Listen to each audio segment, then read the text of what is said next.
bonjour, nous sommes ravis que vous soyez là pour nous suivre dans cette émission Web Actu Info, un tout premier numéro de l'année 2023. Nous allons faire les décryptages de l'actualité avec des faits, des analyses et des commentaires par rapport à l'insécurité dans la province du Nord Kivu, avec les M23 qui continuent à multiplier ses stratégies afin d'insécuriser la paisible population, avec les EAC, facilités par l'ancien président Kenya Uhuru Kenyatta.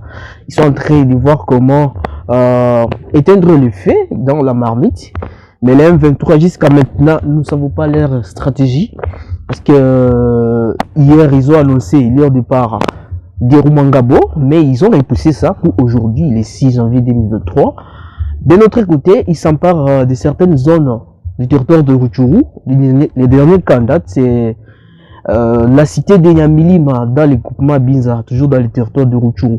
Dans cette émission, nous allons voir comment répondre à certaines questions que la population se pose par rapport à cette question d'insécurité. Est-ce une façon pour les M23 de se moquer du gouvernement congolais, de la population?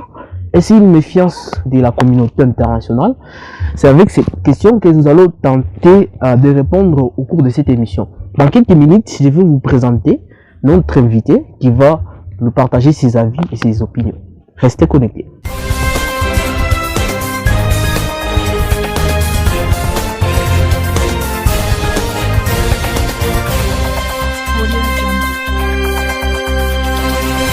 Voilà, messieurs, comme je vous l'ai dit en préambule de cette émission, j'ai le plaisir de recevoir Johnson Ishara, président fédéral du parti politique LGD, parti cher à Matata Ponyo, sénateur et ancien premier ministre de la RDC. Monsieur Johnson Ishara, bonjour. Bonjour à vous, bonjour à tous les téléspectateurs et meilleurs vœux à tout le monde. Merci beaucoup, monsieur Johnson. Cette émission a un caractère beaucoup plus pédagogique, mais aussi pour informer la population et aussi essayer un peu de dégager l'équipe qui existe actuellement. La question du M23 devient toujours très préoccupante à l'est de la RDC. Ces groupes rebelles financés par le Rwanda, nous ne savons pas leur stratégie jusqu'à maintenant parce qu'ils ont annoncé leur départ des Rumangabo hier, mais ça n'a pas été fait. Ils ont dit qu'ils le feront aujourd'hui, le 6 janvier. Mais de notre côté, nous remarquons toujours que ces rebelles, ils continuent à multiplier des stratégies, à s'emparer de certaines zones du territoire de Rutshuru. Quel regard portez-vous sur cette question de l'agression rwandaise à l'RDC, M. Johnson? Oui, merci. Je pense que vraiment c'est très triste. Après 10 ans que le 1-23 a été bâti à Place Couture et disparu même sur la carte de la République démocratique du Congo, aujourd'hui qu'on soit encore en train de parler de ces M23, au même moment, il n'y a pas quelques jours que nous étions en train de nous rappeler de la mort tragique du vaillant colonel Mamadou, qui en réalité l'armée devrait célébrer aussi sa mémoire, et célébrer cette mémoire, c'est de capitaliser et de pérenniser les actions que lui avait menées à son temps. Alors, je vais commencer par d'abord décrire ces mouvements-là, parce qu'en réalité, pour moi et pour notre parti politique, l'M23 en tant que groupe armé congolais n'existe pas. Voilà pourquoi on ne peut pas dire que c'est un mouvement financé par le Rwanda. Non, le mouvement M23 avait disparu carrément et il y avait deux présidents. D'abord, il s'est divisé à deux ailes. Une aile est partie en Ouganda avec Bertrand Bisimwa, une autre aile est partie au Rwanda avec Runiga. Et ils sont tous restés dans les cas de déplacés. Et je vous informe que même Runiga et beaucoup de colonels autour de lui, ils s'étaient convertis même en pasteurs. Ils sont restés là en train de prêcher les gens. Monsieur Bertrand Bisimwa, là où il était parti en Ouganda, il est resté que sur les réseaux sociaux. Mais parce qu'en réalité, il n'y avait plus de cahiers de charges sur lesquels on devrait négocier parce qu'ils ont été bâtis et ils ont été défaits. Par conséquent, la République démocratique du Congo avait tiré toutes les conséquences de cette défaite-là. Alors, nous avons été dans une situation, Félix Tshisekedi arrive au pouvoir, ben comme il a dit plusieurs fois dans ses discours, Il voulait également faire plaisir aux voisins en disant voilà, il y a possibilité de cohabiter. Mais malheureusement, dans ses approches qu'il a choisies diplomatiques, il était en train de beaucoup promettre, même aux voisins, et beaucoup offrir. Il nous a révélé dans son discours qu'il avait non seulement donné le marché de l'or au Rwanda pour apaiser la soif que ce pays avait, mais aussi il a ouvert la compagnie aérienne rwandaise d'atterrir facilement en République démocratique du Congo. Est-ce qu'il fallait tirer les conséquences de ces volets économiques-là? Et qui, malheureusement, il a dit qu'il a été poignardé par le dos par son frère. Parce que, justement, il y avait un problème sérieux. Au même moment, il y a deux projets de haute portée qui étaient promis par le Rwanda, entre autres des coopérations sur l'exploitation du pétrole, entre autres délaisser la trajectoire des voyages, surtout pour les marchandises qui entrent en République démocratique du Congo, des transités par le Rwanda, ce qui influe sur leur économie. Mais de l'autre côté, on a promis également une coopération dans la construction de la route Kasindi-Goma au gouvernement ougandais.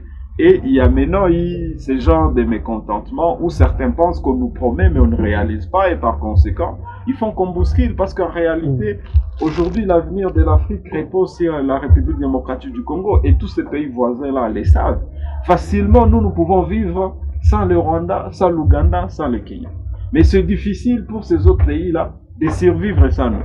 Alors, sachant que la gouvernance aussi d'un État, c'est une question d'anticipation, voilà comment les autres cherchent à anticiper, malheureusement, en créant de la terreur. Et c'est comme ça qu'ils sont venus officiellement. Les rapports des Nations Unies, des experts des Nations Unies ont été éloquents en disant que c'est l'armée rwandaise. Quand le secrétaire général de l'ONU a déclaré que la République démocratique du Congo faisait face à une armée professionnelle, hyper armée, c'est au-delà même d'un armement d'un pays. Et il n'y a pas un groupe rebelle qui peut avoir cet armement-là. Il n'y a qu'un État avec son armée conventionnelle qui peut accéder facilement à ce genre de marché. Voilà à quoi nous avons à faire face. Alors, aujourd'hui, on parle d'Érythrée, 1-23, ainsi de suite. Moi, je l'avais déjà dit depuis longtemps. Quand le pays est attaqué, que ce soit par un autre pays, que ce soit par un groupe interne, notre constitution est claire là-dessus. Donc, ce n'est même pas question de négociation. C'est une question de réplique proportionnelle à la menace dont le pays fait face. Mais curieusement, je constate que nous sommes attaqués. Mais nous sommes en train de négocier que voilà, on va voir comment ils vont se libérer d'eux-mêmes. Nous sommes en train de demander que les gens viennent nous aider, au travers l'EAC, au travers l'ONU, comme si nous n'avons pas une loi fondamentale qui nous dit, quand nous sommes attaqués, comment nous devons nous comporter. Eh bien, nous avons une armée, c'est pour cette raison que chaque pays a son armée pour protéger l'intégrité du territoire. Alors, cette stratégie de vouloir se victimiser, on est déjà en guerre, c'est une guerre déclarée. Le président de la République lui-même a dit qu'il appelait à une mobilisation nationale. Eh bien, que ce soit nous les opposants, que ce soit la force vive du pays, même les acteurs politiques, j'ai senti quand même une mobilisation nationale. Mais il restait encore une fois de plus au garant de la nation de préciser comment cette mobilisation va se canaliser pour qu'on ne se retrouve pas dans un état d'ingouvernabilité où chacun va chercher à imposer sa loi. Et j'ai l'impression que c'est dans cette situation-là que nous sommes en train d'aller dans cette province du Nord Kivu. Ou de l'autre côté, le gouvernement congolais appelle l'EAC, bien représenté par un général kenyan, qui arrive sur notre aéroport, mais qui nous dit, après que notre général dise qu'ils viennent justement pour aider les FARDC à attaquer les terroristes du 1-23, mais de l'autre côté, le général, sur le même micro, il dit, nous ne venons pas attaquer le 1-23 directement, nous venons accompagner le processus de paix, nous venons accompagner le voie diplomatique, le vent politique, mais nous allons sécuriser l'aéroport et la ville de Goma. D'abord, ça c'était le premier couac où Kinshasa devrait comprendre que ces attentes-là ne seront pas répondues de la manière dont cette armée de l'EAC arrive. Rappelez-vous qu'après les retraits de Kibumba, soi-disant les retraits, parce que moi j'ai dit que c'était une arnaque, ce n'était pas un retrait, parce que jusqu'à présent, les renforts du Rwanda continuent à arriver. Le général Kenya, il est parti encore là-bas, bien entendu, sans disant qu'ils vont observer comment l'M23 est en train de se retirer. Mais sachant qu'il y a des choses qui sont en train de se faire, le président Félix l'a rappelé d'urgence à Kinshasa.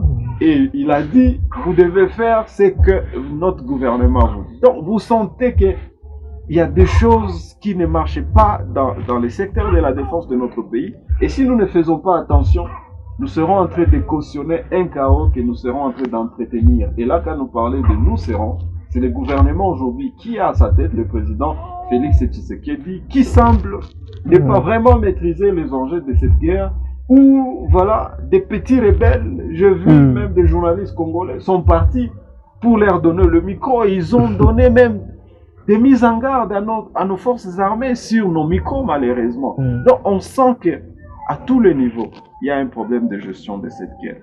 Et malheureusement, ce sont les citoyens, nos compatriotes qui sont en train de payer le prix. Aujourd'hui, Kanyaruchinya, Massissi, je ne sais pas, dans le territoire de Beni et en Ouganda, il y a beaucoup de Congolais qui ont quitté leur village tout simplement parce qu'ils n'ont pas été sécurisés. Et c'est très aberrant à ce niveau de la situation. Donc, si on vous comprend très bien, vous estimez que la voie qu'a emprunté le président de la République, une voie diplomatique, qui d'ailleurs lui-même a estimé que ça n'a pas encore donné des résultats escomptés. Est-ce que vous estimez que cette voie a échoué, n'a pas encore donné des résultats, ou est-ce qu'il doit prendre encore quelle voie jusqu'à ce niveau? Est-ce qu'une voie de la guerre, comme le fait, comme le voit au récit Ukraine, est-ce que vous estimez que cela est une bonne voie? Parce que cela peut donner aussi d'autres répercussions, il y aura les déplacements de la population, il y aura des maîtres par-ci par-là. Non, moi je pense que le comportement du président de la République aujourd'hui démontre noir sur blanc qu'il est lui-même conscient que la diplomatie a failli.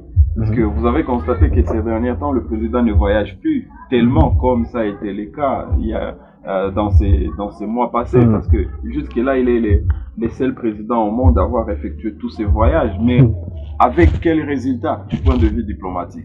Parce que, en fait, la réussite diplomatique n'est pas une conséquence du déplacement du garant de la nation vers ces États-là. Mais plutôt, c'est toute une machine de dignité, d'honneur et du travail interne qu'on doit être en mesure de faire pour lier ce que nous allons dire et ce qu'on fait. Mais bon, ça ne sert à rien de dire, voilà, nous sommes attaqués, veuillez nous aider. Mais entre-temps, vous continuez à détourner le fonds, ça surprend. Vous continuez à donner beaucoup d'argent aux députés et ne pas donner ceux qui sont en front. Donc, il y a des fois quand vous allez demander, par exemple, à l'Union européenne de vous aider avec 500 millions de dollars. Mais chez vous, là, dans des petits projets, on est en train de détourner plus de 500 millions de dollars. Ça inquiète. On ne peut pas comprendre que... Donc, il y a un problème sérieux. Et moi, je pense que le président de la République a compris que son volet diplomatique a avorté d'une souris. Alors, il s'agit maintenant de comparer la situation. Dans quelle situation notre pays se retrouve? Vous suivez ce qui se passe aujourd'hui entre le Mali et la Côte d'Ivoire. Qu'est-ce qui s'est passé? Ce sont des pays voisins, ce sont des pays amis. Mais la Côte d'Ivoire, pour le Mali, la Côte d'Ivoire a attaqué la dignité du Mali. Bien entendu, en envoyant ce militaire qui n'était pas identifié et que pour le Mali, ils étaient là pour un coup d'État. Bon, pour quelle raison? Il n'y a que les services secrets maliens qui savent. Ils ont été arrêtés. Ils ont été jugés. Et je vous dis qu'ils ont été même condamnés. C'est comme ça que ça se passe. Et vous avez... Maintenant, nous avons récemment dans cette guerre à 1-23, il nous arrivait qu'on capture même les éléments rwandais. Qui curieusement, au lieu qu'ils soient jugés, qu'on montre à la face du monde, voilà, nous sommes tombés sur ces ennemis. Bon, il y a des volets diplomatiques, tout ça, et du coup, ils sont libérés. Mais quand même, les cas de la Côte d'Ivoire, le Mali, c'est pas le même cas avec la RDC. Justement, c'est pas le même cas, mais je suis en train de vous expliquer comment chaque État souverain doit gérer ces questions sensibles liées à la sécurité de la nation. Donc, les militaires ivoiriens qui se retrouvent sur le sol malien sans autorisation, ils doivent être jugés, condamnés et frappés. Mais après tous les discours, le Mali est resté à sa position. Ça, c'est maintenant la souveraineté d'une nation. Maintenant, prenons le cas de la Russie, entre la Russie et l'Ukraine. J'étais en train de dire que quand vous attaquez un État souverain, même quand vous allez continuer à parler, ça n'exclut pas de continuer à mettre quelqu'un hors d'état de nuire. Parce que votre position sur terrain, votre force de terrain, va vous donner également une force dans la voie diplomatique que vous avez choisie. Ça peut maintenant être dans une situation où vous négociez dans une position de faiblesse, ou vous négociez dans une position de force. Et nous, en République démocratique du Congo, en réalité, ce qui se passe à Rutshuru, je pense que c'est vraiment dramatique, c'est le mot qui conviendrait. On constate que Kinshasa semble croiser le bras et dire voilà, nous avons appelé les AC, nous allons voir ce qu'ils vont faire. Voilà, bon, nous sommes en train de négocier pour voir comment ils vont partir par, même si l'Union européenne déclarait, même si les États-Unis déclaraient, même si la France, nous sommes un État souverain. C'est ce que nous dit l'article 5 de notre Constitution. Donc nous ne sommes pas des personnes handicapées pour dire qu'on n'est pas en mesure de se défendre. D'abord, nous devrions voir cette mobilisation au sein de la défense. Et aujourd'hui, on va vous dire, d'ailleurs, plusieurs sources sécuritaires vont vous dire que beaucoup de villages, beaucoup de localités où ces gens sont en train d'entrer, il n'y a pas souvent des guerres qui sont constantes, qu'il y a vraiment des échanges acharnés. À part les petits résistants qui se disent nous devons protéger notre pays, mais on ne sait pas exactement qu'est-ce qui se passe au sein des forces armées. Mais là, au-dessus, nous avons un commandant des forces armées de la République démocratique du Congo. C'est le commandant suprême, on l'appelle Félix Tshisekedi. Bon, maintenant, il est dans quoi, sachant qu'on est dans une guerre? Vous pensez qu'il est inactif, il fait quelque chose du genre négligence par rapport à cette question, alors que il ne dort pas, bon, si on peut le dire, il fait le conseil des ministres, ils mettent sur la table en fait cette question d'insécurité. Vous pensez qu'il est en train d'ignorer où il y a juste quelque chose qui se trame derrière ces rebelles du M23 soutenus par le Rwanda?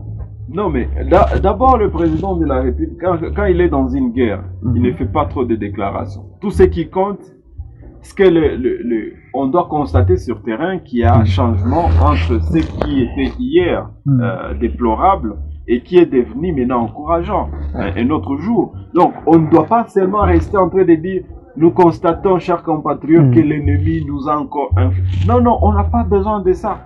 On n'a pas besoin de ça. Est-ce que les gens comprennent? Toutes ces personnes-là, en commençant par le président de la République, ce que je vais rappeler encore à mes compatriotes, c'est qu'ils sont payés matin, midi et soir pour qu'ils sécurisent notre pays, pour qu'ils défendent notre pays. C'est pour ça qu'ils sont payés. Ils ne sont pas payés en fonction de leur titre. Non, ils sont payés par rapport au travail qu'ils vont faire. Et d'où viennent ces salaires? Ça vient de nous. Ça vient de nous. Donc au même moment, vous ne pouvez pas payer quelqu'un et qui n'arrive pas à accomplir sa tâche. Qu'est-ce qui se passe même dans une entreprise? Si vous êtes payé et que vous ne faites pas bien votre travail, on résilie le contrat. Le problème aujourd'hui, c'est que nous avons affaire à une menace très, très grave. Mais la manière dont le gouvernement, à sa tête le président Félix, aborde cette question, ça fait froid au dos. Ça fait froid au dos parce que là, ça devient maintenant beaucoup d'humiliation au même moment. Vous avez parlé de l'EAC. Alors, rappelons, quelles sont les armées qui sont dans l'EAC? Nous avons le Kenya. Nous avons l'Ouganda. Bon, le Burundi aussi. Le Burundi. Le Sud-Soudan. Mais en voyant même ces 4 pays ici, quelles leçons qu'ils nous ont à nous donner par rapport à la défense? Sachant que nous connaissons bien ce pays. Le Sud-Soudan est encore en crise de guerre jusqu'aujourd'hui. Ils ont accédé à l'indépendance il n'y a pas encore 10 ans. Ils sont toujours en crise. Bon, ils laissent leur crise là-bas, ils viennent nous aider. Est-ce qu'à ce niveau, le président était obligé, parce qu'il est membre de l'EAC, de pouvoir communier avec ses homologues de ce pays pour amener ses troupes sur le territoire congolais afin de l'aider à rétablir la paix en RDC? Ou il devrait se pencher vers d'autres homologues comme l'Angola et tout le reste? Oui, je pense que le président de la République, dans la gestion de cette guerre, il est en train d'accumuler beaucoup d'erreurs stratégiques. Soit il comprend bien la situation, soit il ne comprend pas bien. Alors, s'il comprend bien la situation, il ne pouvait pas faire confiance à l'EAC. Vous savez pourquoi? Parce que nous venons à peine d'arriver dans l'EAC. On n'est pas des sorciers pour avoir la maîtrise de toutes les sensibilités de l'EAC. Donc, il nous fallait quand même un peu de temps. Et ce qu'on appelle sociologiquement l'intégration. On n'était pas encore bien intégré pour qu'on comprenne les tenants et les aboutissants. Mais là, on a trouvé des pays qui viennent de faire des années ensemble. Ils ont leurs projets en commun et ils savent où est-ce qu'ils sont en train d'aller. Donc, on ne pouvait pas se permettre en matière de défense directement de faire confiance à l'EAC. Si on avait bien entendu besoin des étrangers pour nous aider. Mais de quoi encore on avait besoin, sachant qu'on avait plus de 15 pays sont aujourd'hui dans le casque bleu. On avait encore l'ONU qui est ici. C'est la force internationale la plus costaud. Donc, on avait d'abord les casques bleus, on n'en avait pas encore fini, au même moment que nous étions en train de demander que ce mandat devrait toucher à sa fin pour que nous gardions maintenant la défense de notre pays à nous-mêmes, pour que nous sachions qui nous font du mal et qu'on réponde à ça. Et on fait encore appel à l'EAC et ça fait maintenant de créer un autre problème. Donc on ne comprend absolument rien dans tout ça. Et c'est à cela que nous disons que face à cette situation embarrassante, nous avons un gouvernement qui doit répondre. Vous savez ce qui nous énerve dans cette situation, c'est que c'est inacceptable qu'un territoire, par exemple comme Rutshuru, soit pris en otage comme ça. Et que les autorités qui sont censées répondre, tout le monde reste comme si tout va bien. Dans un pays des hommes normaux, certaines personnes allaient démissionner, même sans qu'on le mette pression. Dans un pays des hommes normaux, l'Assemblée nationale devrait convoquer des plénières extraordinaires pour parler que question est. Mais qu'est-ce qui se passe? Qu'est-ce qui se passe aujourd'hui? Quand on vous dit que même au sein de nos militaires qui sont au front, il y a ceux qui ne sont pas en train même de trouver les rations de guerre. Eh bien, vous voulez qu'on se batte. Voilà. C'est pourquoi j'étais en train de dire, si le président Félix connaît ce qui est en train de se passer à l'Est, donc il doit réadapter ses stratégies et faire confiance aux forces armées de notre pays. Parce qu'avec l'avènement de Mamadou, il a été à mesure de nous prouver que notre armée n'a jamais été médiocre comme on a tendance à la fragiliser. Avec la libération de Bukavu à l'époque de Mbuzamabe, ça nous a montré également que nos FARDC n'ont jamais été faibles. Il suffit seulement d'avoir des politiciens qui vont laisser aux militaires de faire la guerre et ne pas mener le militaire à faire de la politique et que voilà, ce sont les politiciens qui veulent maintenant faire la guerre à la place des militaires. Et ça nous met KO dans cette situation-là. Au même moment, on a appelé la mobilisation nationale. Les résistants qui ont toujours protégé l'intégrité de ces territoires, depuis que les guerres de sécession ont commencé et des guerres d'occupation ont commencé, ces résistants étaient là. Mais la plupart, comme ce qui s'est passé à Nyamilema, ils n'ont jamais eu le soutien des FARDC. Pour dire, voilà, on vous accompagne pour qu'on fasse cette mobilisation parce que c'est de ça qu'il s'agit. En Ukraine, on a vu même des personnes âgées. Ils ont été armés pour dire, on défend notre pays.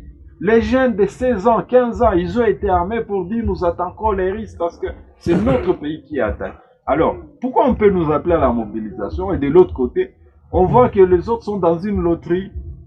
Nous, on est en guerre, les autres sont dans une ambiance. Nous, on est en guerre, les autres sont en train d'aller inaugurer un petit robinet de puits d'eau. Ça énerve. Et c'est là que nous pensons qu'aucun homme ne va prendre ce pays en otage, en commençant par le président de la République, parce qu'il sait qu'il n'a jamais été aussi de la Constitution.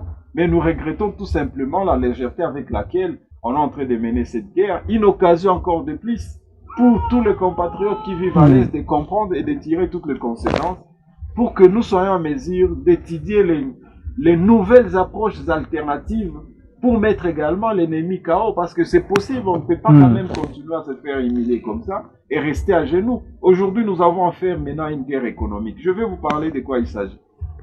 De l'autre côté, nous avons Bunagana, qui était l'axe frontalier et qui nous permettait d'être en contact avec l'Afrique de l'Est en passant par l'Ouganda. L'axe est occupé. Sachant que nous avions également l'autre axe qui nous facilitait, c'est l'axe du Rwanda, mais qu'on peut interrompre à tout moment, sachant que c'est un pays qui nous attaque. Le même ennemi a choisi également d'aller boucher l'entrée pour l'axe de Ishacha. Alors, maintenant, du point de vue économique, il va y avoir une fluctuation qui va être insupportable. La conjoncture économique va être secouée. C'est déjà dans la ville de Goma, on sent que le prix est en train de galoper sur le marché à tout moment. Alors, on risque de nous étouffer. Si on n'arrive pas à répondre à ça, on va étouffer la ville économiquement Et on va maintenant être dans une situation où toutes les économies qui étaient déjà mises en place vont tomber. Certaines entreprises peuvent fermer encore leurs portes et on va avoir encore un taux élevé de chômage. Aujourd'hui, Niamey Lima a été pillé, vous le savez. Rutshuru même centre et Kiwanja, lors de l'occupation, ces gens ont pillé encore ces endroits-là. Ce qui veut dire on a ramené la pente, on a rabaissé la courbe de l'économie au niveau de toutes ces entités. Alors, même si demain ou après-demain encore, les citoyens rentraient dans ces entités-là, il faudrait encore aménager beaucoup d'efforts, beaucoup encore, pour encore faire monter l'économie de ces côtés-là. Donc, nous avons affaire aujourd'hui à une guerre militaire, une guerre armée. Nous avons également affaire à une guerre économique, sachant que l'économie de l'Est devenait de plus en plus florissante, alors il fallait l'étouffer pour nous imposer pour nous amener dans une philosophie de comprendre que si nous voulons une survie, donc nous devons dépendre de ces voisins-là. Et c'est ce qui n'est pas acceptable et admissible, mais nous continuons quand même à déplorer la légèreté avec laquelle le président Félix Tshisekedi est en train de gérer cette guerre. Avec ces subterfuges multipliés par le M23 et financés par le Rwanda, il y a le président de la société civile de la cité de Rumangabo qui lui pense que c'est une façon de tromper la vigilance de la communauté internationale. Qu'est-ce que vous en pensez? Oui, mais nous, il a raison, d'une part, mais moi je ne voulais pas rester à ce stade-là. Que ce soit la communauté internationale, que ce soit, je ne sais pas, beaucoup d'autres pays. On n'a pas besoin que quelqu'un puisse nous venir en aide comme s'il a pitié de nous pour que nous sortions du gouffre dans lequel nous sommes. Nous sommes déjà en guerre, c'est ce que ça veut dire. Alors, il faudrait qu'on nous dise, hier c'était un débat sur la levée des notifications sur les armes. Bon, maintenant la levée a été faite. Ce qui veut dire que notre pays est dans toute liberté totale de pouvoir s'acquérir de toutes les armes dont il a besoin pour sa défense. Alors aujourd'hui, moi je pense qu'on devrait plutôt pousser notre gouvernement à comprendre qu'on n'a pas toujours besoin que les gens puissent avoir pitié de nous pour nous défendre. Vous savez ce que Mouzé avait constaté. Après la prise de Kinshasa, il s'est rendu compte qu'autour de lui, il avait que beaucoup de généraux qui venaient de l'étranger. Et qu'à tout prix, il avait besoin que le pays soit dans les mains des citoyens congolais pour la défense. Voilà comment il a lancé, dans toute urgence, les recrutements. Et même les enfants sont partis. C'est ce qu'on appelle le cadeau à l'époque. Parce que les circonstances l'imposaient. Le pays était en danger. Nous sommes presque dans le même danger où le président devrait dire: voilà, nous avons quand même des amis. Si ce sont des Chinois, si ce sont des Américains, si ce sont des Russes qui nous ont apporté ça, ça et ça comme logistique, voilà, nous demandons maintenant à la jeunesse du Nord Kivu, parce que cette jeunesse, elle est prête. Depuis très longtemps, elle est prête. Il attend que son commandant en chef, qui est le président de la République, au-delà des discours, il faut aller au-delà des discours, qu'on arrive à dire, voilà les schémas que nous allons mettre en place. Mais si cela n'est pas fait, nous craignons que nous soyons dans une situation où bien entendu, comme le président de la société civile a dit, que nous-mêmes nous pouvons qualifier d'une haute trahison si Kinshasa continue à rester vraiment silencieux par rapport à ce qui se passe. Et ça traumatise plus d'une personne parce que ces familles qui sont dans les cas de déplacés n'ont rien fait à ces pays pour mériter ce sort. Et encore dans une saison pluvieuse, toutes ces femmes-là qui sont en train d'accoucher dans des conditions inacceptables, toutes ces personnes âgées qui commencent à mourir parce qu'ils n'ont plus rien à manger. Et pourtant, là où ils étaient, ils ont demandé qu'une chose, la sécurité. Les militaires sont payés pour ça. Les politiciens sont payés pour sécuriser nos compatriotes. Et aujourd'hui, on nous met maintenant dans une situation où on commence à pleurer. Même ceux qui doivent nous rendre compte, ils commencent à pleurer. Bon, maintenant, qui va pleurer? Qui va essuyer les larmes des autres? Voilà, nous ne voulons pas qu'on nous amène sur ce terrain-là. Nous sommes dans une situation où nous avons un gouvernement qui a un budget. Aujourd'hui, ça vient d'arriver à 16 milliards de dollars et c'est déjà promulgué. Alors, il faut donner tous les nécessaires à nos forces armées. Il faut donner tous les nécessaires aux services de sécurité, l'ANR et tous les autres, pour qu'on nous dise maintenant comment nous allons libérer notre pays. On n'a pas besoin de l'EAC. D'ailleurs, je crains que dans les jours qui suivent, la population puisse décider de demander à cette force régionale de quitter notre pays. Nous n'avons pas besoin de casques bleus parce que nous sommes à mesure de nous prendre en charge. Nous n'avons pas besoin de tous ces pays-là qui vont seulement se limiter par le discours hypocrite. Et pourtant, ils savent ce qui se passe réellement sur le terrain. Mais parce qu'il s'agit d'un complot bien organisé, bien entretenu, nous risquerons de tomber dans une stratégie politique et de manipulation qui consiste à créer le problème et se faire soi-même le solutionnaire du problème. C'est ce qui se passe. Alors, si on n'arrive pas à dénicher que ce sont ces personnes-là que nous considérons comme des solutionnaires de problèmes, qui en réalité, ce sont eux qui ont créé des problèmes, on ne saura pas arrêter cette hémorragie. Mais aujourd'hui, arrêter l'hémorragie, c'est de faire confiance uniquement aux Congolais. C'est de faire confiance uniquement à nos forces armées de la République. Et de demander aux autres qui peuvent maintenant rentrer chez eux, nous allons. Alors, si on va nous battre, nous souhaiterions. Mais je vous dis que aucune armée n'a réussi à vaincre un peuple. Quand ce peuple-là est uni, aucune armée. Sinon, les Américains seraient toujours en train de contrôler l'Afghanistan et l'Irak. Parce que ils ont trouvé un peuple qui a dit, nous avons notre pays à défendre et nous allons le défendre. Ils sont en train de partir en cascade.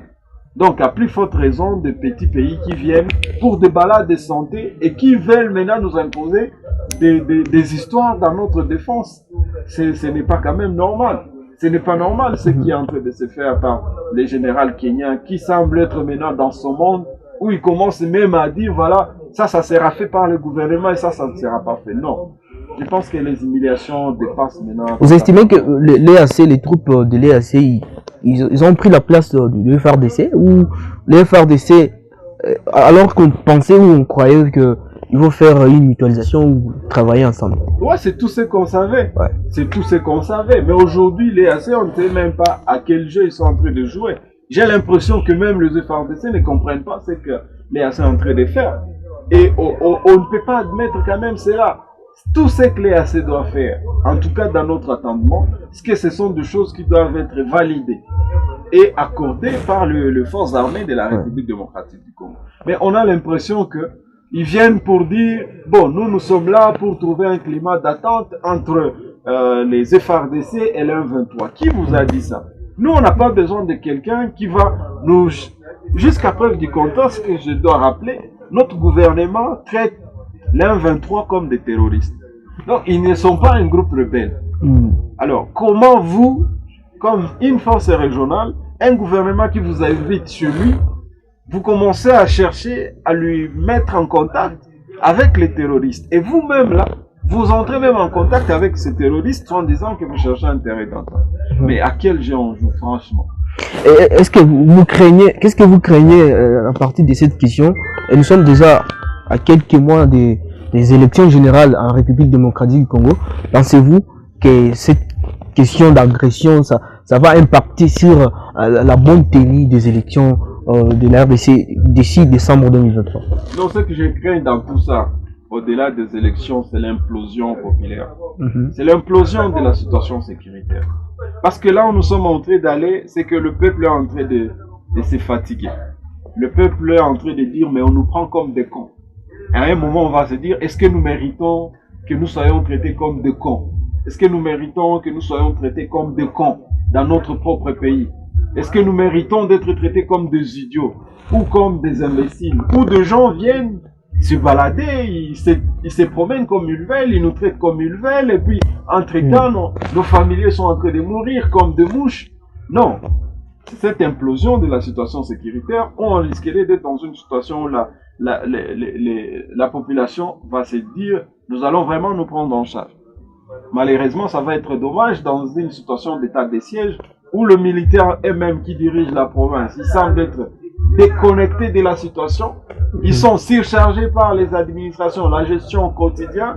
Ils ont été surpris encore par une nomination d'autres autorités, les bourgmestres et les autres qui sont encore, je ne sais pas si en congé ou quoi, parce qu'ils n'ont jamais été en fonction. Donc, il y a une situation catastrophique. Si Kinshasa n'arrive pas à remettre tout le pouvoir de guerre aux militaires et que ces militaires-là soient bien organisés, nous, on ne sera pas surpris, par exemple, qu'on nous dise le bataillon qui était au Kivu, ou qui était au Nord Kivu particulièrement, on vient de faire une mutation. On les a envoyés vers même Bandundu, même Équateur, et que les militaires qui sont là, qui sont dans la province orientale, on vient de les affecter au Kivu comme mission mettre fin à la résurgence du 1-23. Tous les moyens nécessaires, on va les étudier. Nous sommes un État indépendant, nous sommes un pays souverain, nous sommes quand même à mesure d'avoir tout ce dont nous avons besoin. Si on va nous dire que les 16 milliards ne suffisent pas pour gagner cette guerre, qu'on dise au peuple congolais, on a besoin de combien? Si chaque citoyen devrait contribuer, je pense qu'aujourd'hui, la situation dans laquelle nous sommes, tout le monde comprendra qu'on peut même instaurer une taxe pour la guerre. Si les 16 milliards ne suffisent pas pour nous faire gagner cette guerre. Mais ces genres de bêtises, d'humiliation, de honte de tous les jours et de bassesse de tous les jours, l'affaiblissement de notre conscience et également de nos forces armées, non, on en a trop assez. Et c'est pourquoi nous, au sein de notre parti, nous avons dit nos forces armées sont en mesure de mettre fin à cette guerre. Et voilà. S'il faudrait maintenant imposer, comme c'est le Rwanda qui nous a attaqués, eh bien on peut gagner d'abord le Rwanda sur notre territoire. Quand on sera sûr que notre territoire est sécurisé, on va maintenant étudier d'autres alternatives plus tard. Et c'est ça notre conviction, parce qu'on doit maintenant arrêter de blaguer avec le peuple congolais. Merci beaucoup, M. Johnson. Nous sommes en train d'aller vers la fin de cette émission. Comment entrevoyez-vous l'avenir de la RDC avec tout ça, toutes ces manœuvres effectuées notamment par le président de la République qui est aussi en train de faire ses stratégies afin de voir comment donner la paix à la population congolaise de l'Est de la RDC. Mais il y a aussi la communauté internationale qui a aussi condamné récemment, les États-Unis ont condamné le Rwanda. L'ONU a fait un rapport par rapport à cette question. Comment entrevoyez-vous l'avenir de la RDC après tout ça? Donc, comme Lumumba l'avait dit, l'avenir du Congo, il est bon. Il est bon et que ces enfants doivent se préparer à consolider cette beauté de l'avenir. Mais aujourd'hui, l'avantage, parce que chaque problème a toujours un côté négatif et un côté positif. Alors, l'avantage de ces problèmes sécuritaires, c'est que ça nous a quand même aidé de réveiller un peu nos consciences pour dire qu'on est des Congolais et qu'on doit s'unir, rester ensemble. Et c'est ça. C'est ça maintenant l'avenir. On va maintenant être dans une situation où on comprend qui sont nos vrais ennemis. Comment nous allons survivre malgré toutes les conditions atroces qu'on nous impose. Comment nous allons dépasser nos petits intérêts tribaux, nos petits intérêts territoriaux pour qu'on consolide une identité nationale. Comment nous allons désormais mettre fin à une répétition ou comme un cycle de conflits dans la région. Parce que je vais vous dire une chose, tous ces peuples qui ont été humiliés dans l'histoire de l'humanité, ils sont arrivés à un moment de prendre des décisions fermes. Les camps pour le juif. Il n'y aura plus de génocide comme ce qui s'était passé en Allemagne avec Hitler contre le juif. Il n'y aura plus. Parce que ces gens-là ont décidé de ne plus revenir à la case de départ. Et ils doivent avancer. Et il y a beaucoup de peuples qui ont pris ce genre de résolutions. Aujourd'hui, nous sommes dans une phase de notre histoire où nous devons dire tous ces petits pays qu'on a utilisé pour maintenant d'anticiper tous ces complots-là et les ramener là où c'est venu. Parce que nous sommes à mesure. Et c'est là que nous sommes en train d'aller. Ils savent que quand le Congo va se réveiller, le Congo va imposer sa politique, son économie, sa culture dans toute l'Afrique.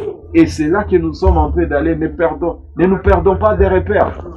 Les petites guerres ici, on doit en mettre fin pour que nous puissions nous réveiller comme un géant et imposons maintenant un rythme de marche pour notre continent et notre pays. Et les gens parleront maintenant de notre génération. Merci beaucoup. Donc, on estime que le système de défense de sécurité de la RDC, puisqu'il est encore très faible, le FARDC, qui est quand même une armée qu'on ne peut pas quand même négliger, mais il lui manque des moyens nécessaires, et aussi matériels et financiers.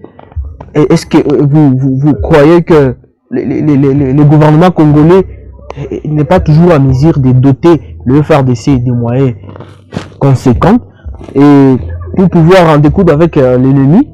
Qu'est-ce que vous pouvez recommander, 2 ou 3 recommandations au président de la République afin d'améliorer les systèmes de défense de la sécurité de son pays? Oui, parce qu'en réalité, nous avons aussi une classe politique, des hommes qui se comportent comme des mercenaires dans leur propre pays. C'est ça le problème. Mais si on a des hommes qui pensent Congo dans son avenir, vous pouvez voir le budget national pour savoir où est-ce que l'attention des gouvernances de ces acteurs est concentrée. Alors, on a l'impression aujourd'hui, quand vous voyez le budget, plus de 60% du budget national est consommé par le fonctionnement des institutions. Donc, on a affaire aux gens qui veulent s'enrichir et oublier les autres. Mais quand on commence maintenant à prendre conscience de l'avenir du pays, il y a 4 secteurs phares dans lesquels on investit plus. Et ce sont ces secteurs-là qui ont toujours un pourcentage élevé en termes de lignes budgétaires. Le premier secteur d'un pays, c'est l'éducation. Il faut investir beaucoup dans l'éducation. Le deuxième secteur, maintenant, c'est la défense. Le troisième secteur, c'est l'agriculture. Le quatrième secteur, c'est la justice. C'est-à-dire, vous donnez à manger aux gens, vous éduquez les gens, vous sécurisez les gens et vous rendez la possibilité à chaque Congolais d'accéder à la jouissance de la richesse de son pays au travers d'une justice distributive. Alors, quand on va arriver à ce niveau-là, où on va doter à la défense sa ligne budgétaire qui lui revient, quand on va doter à l'éducation ce qui lui revient, quand on va doter à l'agriculture ce qui lui revient, à la justice ce qui lui revient, on ne va pas avoir des hommes corrompus parce qu'ils savent qu'ils vont être frappés par cette justice. Et on a une armée qui est républicaine, mais qui n'est pas au service des individus. Parce qu'aujourd'hui, on a l'impression que même les généraux sont à la merci de tel ou tel autre politicien, tel président. Non, l'armée est républicaine. Une armée, même quand le chef de l'État a trahi, une armée peut dire « nous en avons marre, nous ne voulons pas aller dans ces schémas parce que notre loi militaire ne nous permet pas de faire ça ». C'est comme ça que... Mais comment ils vont faire ça quand ils savent qu'ils n'ont pas... D'ailleurs, ils survivent grâce à la décision de ces messieurs-là. Mais quand ils savent que nous avons tout ce qui nous revient et nous jouissons de notre liberté de penser, nous sommes une armée républicaine, ils peuvent vraiment travailler dans toute accalmie. Mais penser que nous sommes la dernière armée, non, je pense que nous sommes seulement aujourd'hui en train d'être désorganisés, mais il faut qu'on arrive à nous organiser pour qu'on fasse maintenant face à toutes les batailles qui nous attendent, parce que nous ne sommes pas encore à la fin. Et on peut constituer maintenant un gigantesque système de défense que personne ne saura plus pénétrer. Merci beaucoup, M. Johnson. Dans 20 secondes, qu'est-ce que vous pouvez lancer comme message à la population du Nord Kivu, qui vous écoute certainement et d'ailleurs? Au Nord Kivu, je pense que je continue à présenter nos condoléances et nos hommages à toutes ces familles-là qui suite à cette guerre injuste, sont en train de passer des moments calvaires et les autres ont perdu les leurs. Et nous sommes également en train de manger difficilement. Nous dormons difficilement. Parce que de l'autre côté, nous devons savoir qu'il y a certaines personnes qui n'arrivent pas à bien faire leur travail. Donc, nous pensons aujourd'hui que nous ne devons pas être dans une situation de désespoir, où qu'on pense que voilà, le pays, il est foutu. Non, nous allons rester des Congolais, comportez-nous comme des Congolais, parce que la dernière solution pour sauver ce pays doit venir que de nous-mêmes. Imaginons, mettons nos intelligences ensemble pour imaginer que lorsque les politiques ont échoué, comment un peuple, lui, peut réussir. Et c'est nous, le peuple, bien entendu. Donc, nous pouvons nous organiser, nous pouvons étudier des mesures alternatives pour arriver à imposer un autre courant, un autre vent, pour sécuriser notre pays et le sauver dans ces griffes dans lesquelles il se trouve aujourd'hui. Merci beaucoup, M. Johnson Nishara. J'ai eu le plaisir de vous recevoir dans cette émission WAB Info Acti, une émission qui traite beaucoup plus de l'actualité dans la province du Nord Kivu en général, et en particulier la question du M23 et d'autres groupes armés qui sont en train de déranger la paix des paisibles citoyens. Merci beaucoup, M. Johnson Nishara, d'avoir répondu à notre invitation. Merci également de nous avoir associés à cette émission, et ça ne sera pas notre dernière fois de passer. Avec plaisir, nous passerons pour édifier nos compatriotes et tous les internautes qui vont nous suivre. Merci beaucoup à vous tous. Je vous dis merci de nous avoir suivis. Je vous fixe un rendez-vous très prochainement.